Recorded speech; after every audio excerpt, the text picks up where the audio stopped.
semaine, nous allons parler des matières grasses pour lutter contre la rétention d'eau.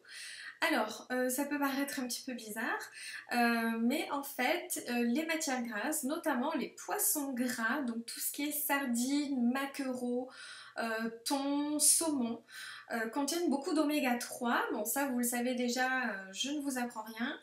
Mais en fait, les oméga 3 vont lutter contre les changements hormonaux, les bouleversements hormonaux.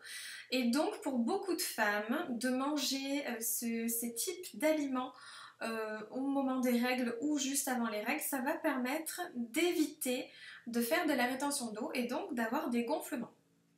Donc c'est très intéressant justement pour la santé aussi, et puis pour le coup pour la rétention c'est aussi très intéressant.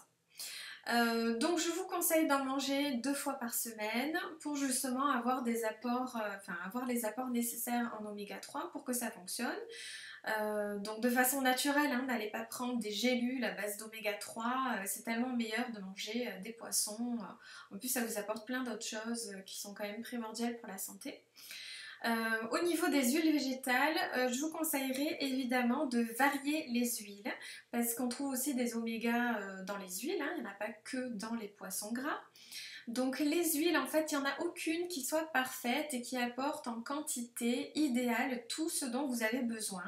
Donc ce qu'il faut en fait, c'est varier, ne pas prendre toujours la même bouteille d'huile. Ou alors ce que vous pouvez faire, si vous ne voulez pas avoir plusieurs bouteilles d'huile à la maison, ce serait d'acheter des mélanges d'huile type Isio 4, voilà, vous avez déjà plusieurs huiles à l'intérieur, mais c'est aussi pareil hein, au niveau gustatif, c'est tellement meilleur de goûter une salade verte avec de l'huile de noix ou avec de l'huile d'olive, ça n'aura pas du tout le même goût, et puis à partir d'un même aliment, ça vous permet d'avoir des saveurs complètement différentes.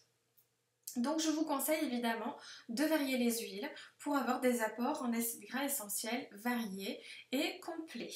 Voilà, donc il nous reste encore une vidéo, donc ce sera la semaine prochaine concernant la rétention d'eau et nous parlerons des protéines puisque les protéines ont bien un effet pour lutter contre la rétention d'eau.